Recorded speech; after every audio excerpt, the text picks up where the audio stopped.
फिर से बता दें आपको, पोल ऑफ पोल्स की बात की जाए सर्वे की, तो बीजेपी को यहां पर बहुमत मिलता हुआ नजर आ रहा है। और आसान शब्दों में अगर हम कह दें इसे अपने दर्शकों के लिए, तो ऋतु बात बड़ी सीधी सी है कि तमाम जो एग्जिट पोल्स हैं, एजेंसीज हैं, उनके पोल्स को एक जगह इकट्ठा करके उसका औसत निकाल लिया गया, एवरेज निकाल लिया गया, और उस एवरेज में बीजेपी को 124 सीटें जा रही हैं। मध्य प्रदेश में जो मैजिकल नंबर है सरकार बनाने के लिए, बहुमत का जो आंकड़ा है वो है 116, और 116 में से 8 सीटें प्लस बीजेपी को 124 सीटें मिलती दिख रही हैं, जबकि 102 सीटें जाती दिख रही हैं कांग्रेस को। और अगर यही तस्वीर 3 तारीख को रहती है तो यकीन मान के चलिए कि बीजेपी सरकार में वापसी कर रही है, सत्ता में वापसी कर रही है। यह बड़ी खबर इस वक्त हम आपको बता रहे हैं, और बीजेपी के लिहाज से यह बड़ी चीज होगी, क्योंकि कांग्रेस ने जिस तरह से पूरे इन 3 सालों में बीजेपी पर सरकार गिराने, विधायकों को खरीदने के आरोप लगाए हैं, उसके बाद बीजेपी अगर इतनी सीटें लेके आती है तो फिर उन आरोपों पर यह एक बहुत बड़ा प्रहार होगा अगर इस तरह की चीजें आती हैं। हमारे साथ इस वक्त अभिनव बरोलिया जी जुड़े हुए हैं,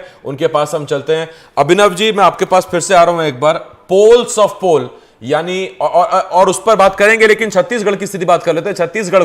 छत्तीसगढ़ में 38 सीटें बीजेपी को मिलती दिख रही हैं, तो करीब करीब 38 सीटें बीजेपी को पोल्स ऑफ पोल यानी औसत जो कांग्रेस को मिल रही है वो है 49 और बीजेपी को मिल रही है 38। तो क्लियर मैंडेट है कांग्रेस के पास इस हिसाब से, लेकिन बहुमत से सिर्फ 3 सीटें ज्यादा कांग्रेस के पास है। और बीजेपी की सीटों में ये आप मान के चले कम से कम 2.5 से 3 गुना इजाफा हुआ है। 15 सीटों के बाद पहले 14 सीटें रह गई, 14 के बाद अब 38 सीटों पर अगर बीजेपी आ रही तो इजाफा तो हुआ है, लेकिन ये इजाफा इतना बड़ा नहीं है कि सरकार बीजेपी बना सके। हमारे साथ 2 खास मेहमान जुड़े हुए हैं, पहले मैं अभिनव जी के पास जाऊंगा। अभिनव जी, मध्य प्रदेश में पोल्स ऑफ पोल यानी कि एक औसत, सभी एजेंसीज का पोल का औसत बताता है कि आपकी सरकार, अभिनव जी चले गए, नहीं है हमारे साथ रविंद्र जी हैं, अभिषेक जी हैं। रविंद्र जी, आपके पास आ रहा हूं सर। पोल्स ऑफ पोल कहता है, औसत कहता है कि 124 सीटों के आसपास मध्य प्रदेश में बीजेपी जाके रुक रही है और 102 सीटों पर कांग्रेस रुक रही है। यहां तो क्लियर दिख रहा है फिर कौन सरकार में और कौन विपक्ष में बैठेगा।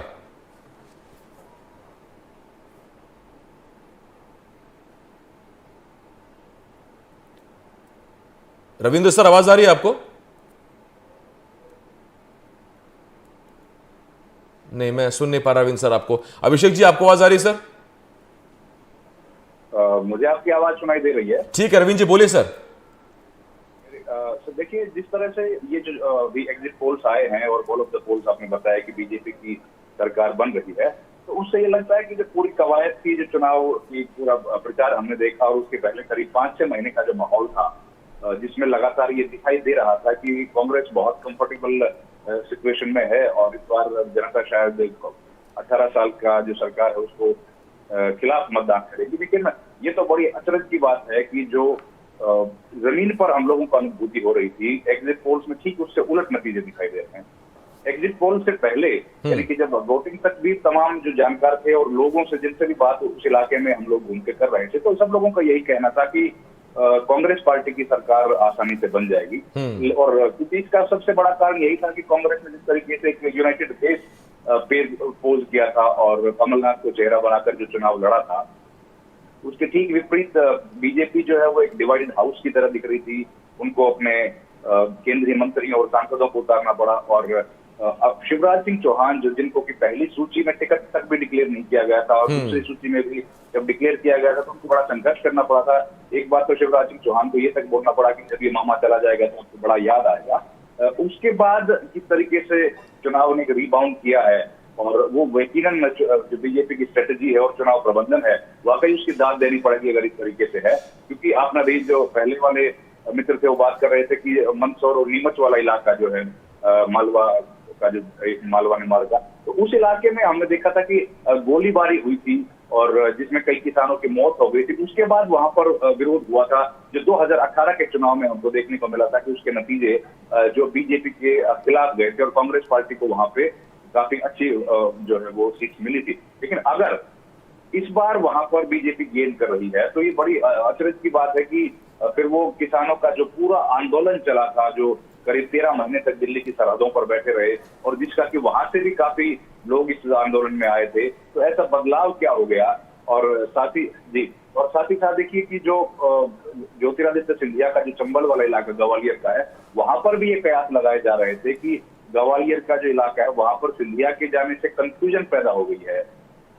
नरेंद्र सिंह तोमर वहां से बड़े नेता है, नरोत्तम मिश्रा भी उधर के नेता हैं, दतिया से चुनाव लड़ते हैं, तो ये कंफ्यूजन क्रिएट हो गई है, जिससे कि मतदाता जो है उनमें एक दिक्कत है। और जो परंपरागत तौर पर बीजेपी के जो कार्यकर्ता थे उनमें एक बड़ा भारी संकट का दौर है, इस वजह से कांग्रेस को शायद वहां पर फायदा हो जाए। और इसके साथ ही जो एक और इलाका, उसी इलाके में जो दलित लड़कों को की डेथ हो गई थी, जिसके बाद आंदोलन चला था और गुर्जरों का भी एक आंदोलन वहां पर चला था। इसका मतलब ये साफ है कि ये तमाम चीजें बेअसर रही हैं और बीजेपी अपने चुनावी प्रबंधन और मजबूत कार्यकर्ता तथा पन्ना प्रमुखों की वजह से शायद चुनाव एक बार फिर जीत। ठीक, रविंद्र सर, मैं आता हूं इस पर आपके पास। जरा जीतू पटवारी अब से कुछ देर पहले हमारे साथ जुड़े थे, शिवम शुक्ला बीजेपी से हमारे साथ जुड़े हुए हैं। शिवम जी, जीतू पटवारी जब जुड़े थे उन्होंने कहा था कि 130-135 सीटें प्लस कांग्रेस को आ रही हैं, लेकिन पोल्स ऑफ पोल में तो ये बीजेपी को दिखा रहा है। तो इतने नंबर से संतुष्ट हैं या चौंक गए कि इतने कैसे आ गई?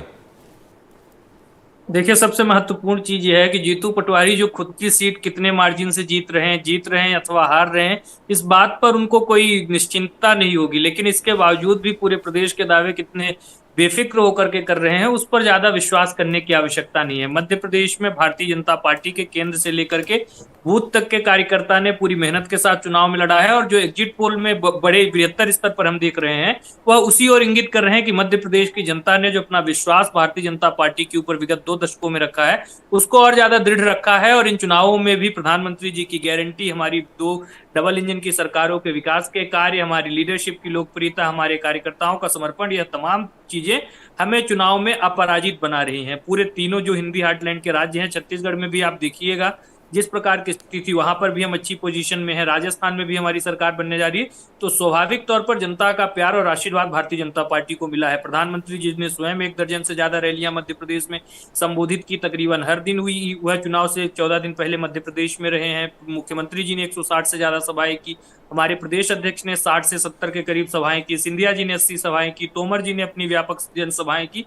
और स्वाभाविक तौर पर पूरे प्रदेश का एक भी ऐसा अंचल नहीं रहा है जहां भारतीय जनता पार्टी के नेतृत्व ने अपना ध्यान आकृष्ट न किया हो, वहां पर जो सुविधाओं का अभाव है उसको दुरुस्त करने का प्रयास न किया हो। विगत 2 दशकों के दौरान हमने धीरे धीरे मध्य प्रदेश की संकल्पना को गढ़ने का काम किया। वह एक प्रदेश जो बीमारू राज्य के रूप में पूरे देश की विकास और प्रगति को अवरुद्ध करने का काम करता था, आज मजबूती के साथ देश के विकास की गति को आगे बढ़ाने का काम कर रहा है। तो स्वाभाविक तौर पर मध्य प्रदेश ने यह जो बदलाव हुआ है सकारात्मक, उसके पक्ष में मतदान किया है। और 2047 तक हम विश्व के उत्कर्ष पर पहुंचने का लक्ष्य देखते हैं। यह अमृत काल का वक्त है। प्रधानमंत्री जी ने हमारे सामने कई सारी प्रतिज्ञाएं रखी हैं, कई सारे संकल्प रखे हैं, जिनकी पूर्ति के लिए यह बेहद आवश्यक था मध्य प्रदेश जैसे महत्वपूर्ण राज्य में भारतीय जनता पार्टी फिर से सरकार बनाए और अपने विकास के कार्यों को अविरल भाव के साथ आगे बढ़ाए। और बाकी कांग्रेस पार्टी ने अपनी मध्य प्रदेश में जो आखिरी लड़ाई थी उसको भी एक पराजय देखी है। कमलनाथ जी, मुझे स्वाभाविक इस बात का पूर्ण विश्वास है कि अपना सामान बांधना शुरू कर चुके होंगे, क्योंकि पहले भी उनका मध्य प्रदेश के वासियों से कोई लगाव नहीं रहा है। मध्य प्रदेश में उनकी राजनीति का एकमात्र आधार था कि किसी प्रकार से सत्ता हासिल किया जाए और उसका उपभोग अपने पुत्र को राजनीति में सेट करने के लिए किया जाए। और स्वाभाविक तौर पर मध्य प्रदेश की जनता के प्रति न उनका कोई समर्पण था, न कोई इस प्रकार से उनकी श्रद्धा थी। और यही कारण है कि सत्ता की लोलुपता में 9 वर्ष तक वह मध्य प्रदेश में रहे। तो इस दौरान उन्होंने कांग्रेस पार्टी के अपने काडर को ही लगातार उपेक्षित और पीड़ित बनाने का काम किया। इन चुनावों में भी हमने देखा जहां भारतीय जनता पार्टी का पूरा नेतृत्व मजबूती और एकजुटता के साथ चुनाव पूरा नेतृत्व मजबूती के साथ उतरा था। शिवम जी कह रहे हैं, अभिषेक जी भी हमारे साथ लगातार बने हुए। अभिषेक जी, शिवम जी को भी आपने सुना होगा और उनकी बातों से मैंने जो चीजें गौर की, वो रैलियों का जिक्र कर रहे थे, सभाओं का जिक्र कर रहे थे, प्रधानमंत्री नरेंद्र मोदी की गारंटी का जिक्र कर रहे थे।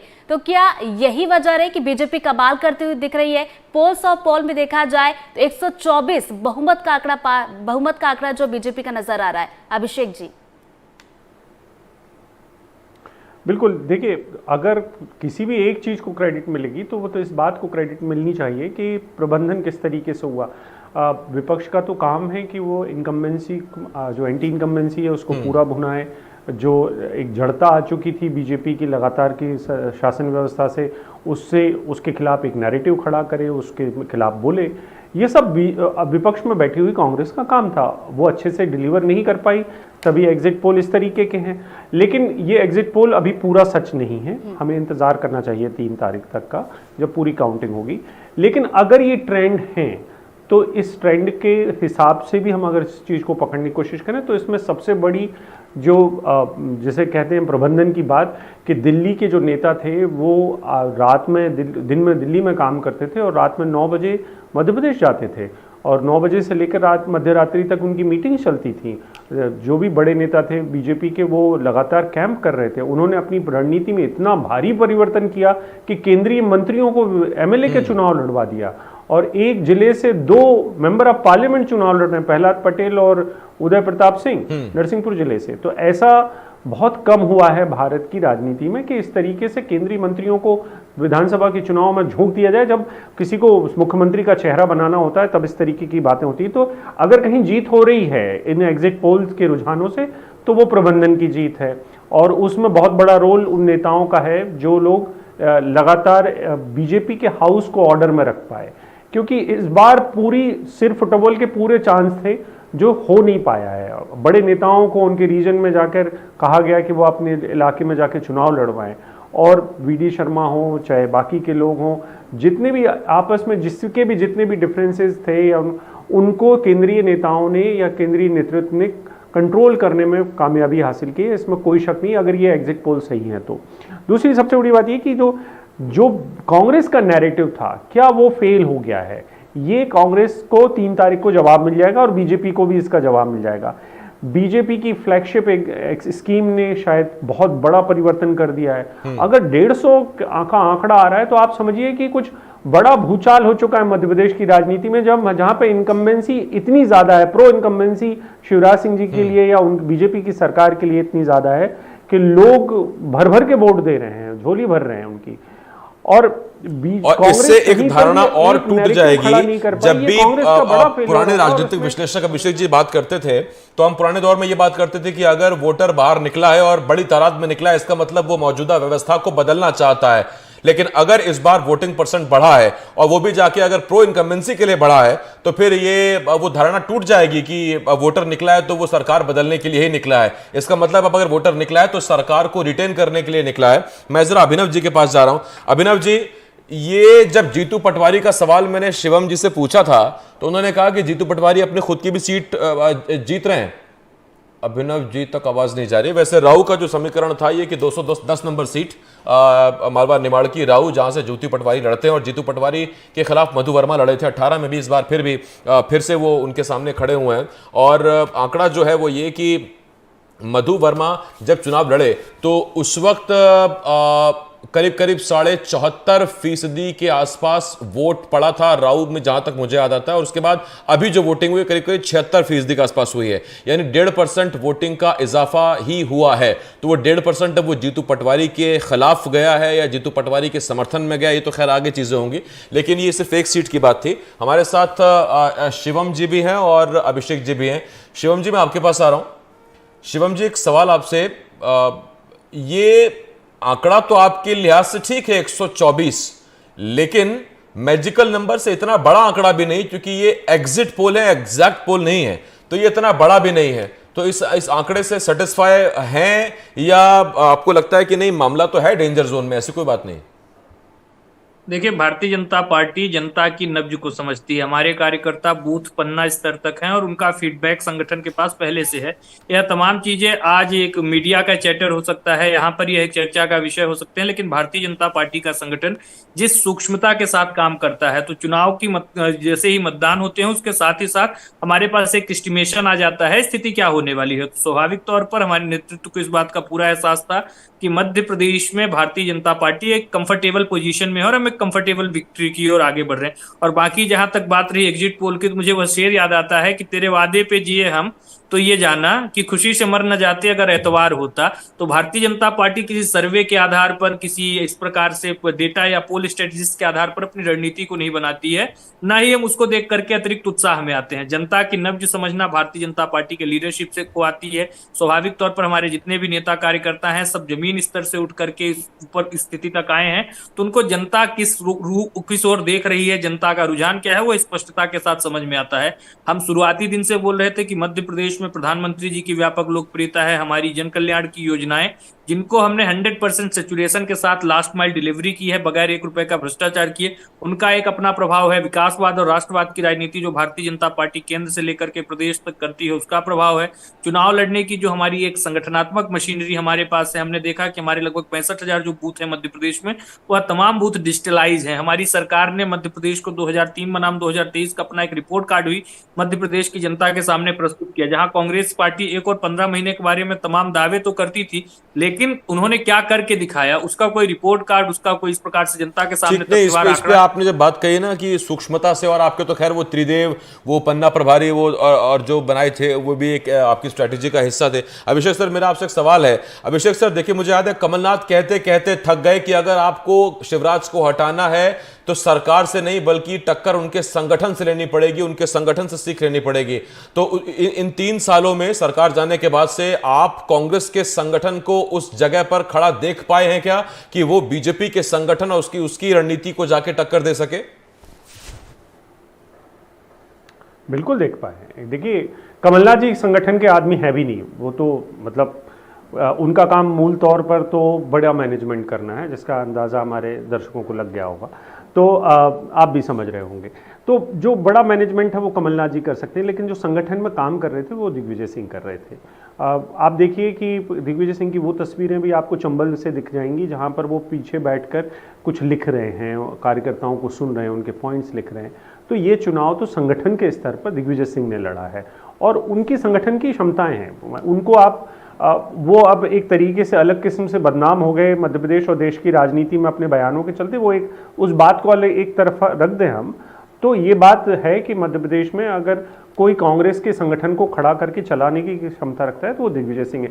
मैं भोपाल में था आसिफ, तो दिग्विजय सिंह के घर के बाहर जो मजमा लगा था वो बता रहा था कि पॉपुलैरिटी कितनी है उनकी। वो अभी भी उनके पास जितने लोग आते हैं उससे अंदाज़ा लग जाता है कि वो उनके पास अभी तक नीचे ग्राउंड पर लोग हैं जिनके साथ वो काम कर रहे हैं। तो ऐसा कुछ नहीं है कि क्योंकि विरोध प्रदर्शन हो रहे थे, लगातार बैठ रहे थे। आप देखिए कि नाती राजा वाली जो सीट है वहाँ पर जो वायलेंस हुआ, जो कांग्रेस का कार्यकर्ता सलमान की जिसकी दुखद मृत्यु हो गई, उस मृत्यु के बाद आप देखिए कि किस तरीके से विरोध प्रदर्शन दिग्विजय सिंह कर रहे थे लगातार। तो वो सड़क पर उतरे हैं, ऐसा नहीं है कि। तो नंबर्स देखिए, बीजेपी के लिए तो ये बहुत बड़ी उपलब्धि मानूंगा कि आप 3 बार की टर्म के बाद भी कुछ ऐसा नंबर ला पा रहे हैं जहां पर आप खड़े हुए दिख रहे हैं, आपको कुछ सर्वे जीतते हुए दिखा रहे हैं। हालांकि मैं चाणक्य का जो सर्वे है जिसमें 150 सीट आ रही है, वो कहाँ से आ रही है मेरे लिए वो अचरज है। क्योंकि देखिए, जिन भी इलाकों में हम घूमे हैं, विंध्य में हो चाहे जंबल का इलाका हो, वहाँ से आप इतने नंबर्स पुल नहीं कर सकते हैं, क्योंकि या तो कोई भयंकर अंडर करंट चल रहा हो जिसकी समझ ना तो बीजेपी को हो ना जिसकी समझ कांग्रेस को हो, और जिसकी समझ बाद में सिर्फ चाणक्य को लगी। मैं कोई चाणक्य के सर्वे के ऊपर सवाल नहीं उठा रहा हूं, मैं ये कह रहा हूं कि नेता जमीनी हकीकत को समझते हैं मोटे तौर पर, और उनको पता होता है कि हवा किस तरफ है। तो कोई बीजेपी का आदमी या कांग्रेस का आदमी आके खड़े होकर ये नहीं कह रहा था हमसे, वो ठीक है बयान के लिए ठीक है कि हम 150 बना लेंगे, हम 130 बना लेंगे, हम 140 बना लेंगे, लेकिन सबकी सांस फंसी हुई है। और ये जो जितने भी एग्जिट पोल आए हैं, ये कम से कम 2 लोगों को तो चैन की नींद नहीं सोने देंगे। शिवराज सिंह जी को भी नहीं सोने देंगे क्योंकि मार्जिन इतना कम आ रहा है कुछ जगहों पर, और दूसरा ये कमलनाथ और दिग्विजय सिंह को भी नहीं सोने देंगे। क्योंकि अगर पिछले बार जैसा गणित फंसा और जो कि लगता हुआ दिख रहा है, तो ये तो कांग्रेस के लिए ज्यादा मुश्किल घड़ी है बीजेपी के खिलाफ को छोड़ के, क्योंकि बीजेपी का कुनबा अच्छा रहता है, वो अपने लोगों को रख भी पाते हैं अच्छे से। और उसके बियॉन्ड में बात करें तो कांग्रेस ने जो भी नैरेटिव खड़ा किया वो असफल कर दिया गया है दिल्ली की केंद्रीय टीम की तरफ से, या खुद शिवराज की टीम की तरफ से, या खुद बीजेपी की जो स्थानीय तंत्र था उसकी तरफ से। तो इसका मतलब ये कि कोई नैरेटिव नहीं चल पाया कांग्रेस का। अगर चलता तो वो बीजेपी को धराशायी कर पाते, अच्छे नंबर से कर पाते। चल पाया। फिलहाल तो ये एग्जिट पोल सामने आ रहे हैं और ये जो है इशारा इस तरफ कर रहे हैं कि बीजेपी सरकार बनती हुई नजर आ रही है, लेकिन फिलहाल ये तस्वीर अभी साफ नहीं हुई है क्योंकि ये एग्जिट पोल है। 3 दिसंबर की तारीख का इंतजार कीजिए, जब ये नतीजे आएंगे और तस्वीर साफ हो जाएगी। आसिफ बिल्कुल, और इसमें एक चीज और भी है, देखिए एग्जिट पोल पे भरोसा किस कदर है उसको इस बात से समझ लीजिए कि आज हम जितने भी घोड़े दौड़ा रहे हैं, मैं, अभिषेक जी, शिवम जी तो खैर बोलेंगे कि देखिए बीजेपी थी, है और रहेगी, कयामत के बाद भी रहेगी बीजेपी, उनका हक है और वो अभी तो युवा कार्यकर्ता हैं तो एकदम जूझे पड़े हैं पार्टी के लिए, बनता भी है। लेकिन मैं तो इस बात पे हैरान हूं कि अगर कहीं कुछ ये ऊपर नीचे होता है 3 तारीख को, तो आज हमने जितने समीकरण, जितना ज्ञान, जितने हमने घोड़े दौड़ाए हैं, ये अगर पलटे तो उस वक्त फिर हम उन्हें कैसे जस्टिफाई करेंगे, कैसी चीज चलेंगी। खैर यही सियासत है, यही नतीजे, यही एग्जिट पोल और नतीजों का खेल है। अभिषेक जी, हाँ अभिषेक जी, बस एक छोटा कमेंट, 30 सेकंड का ब्रेक लेना है मुझे। अभिषेक जी बिल्कुल, मैं बस इतना जोड़ूं कि ऐसा हो चुका है तो हम तुरंत बदल जाएंगे। ये भी ठीक है, ये भी ठीक है अभिषेक जी। खैर शिवम जी, आपको शुभकामनाएं हैं, बाकी हम अभिषेक जी तो इस पर चर्चा करते रहेंगे आगे। अब 3 तारीख का इंतजार, एक छोटे से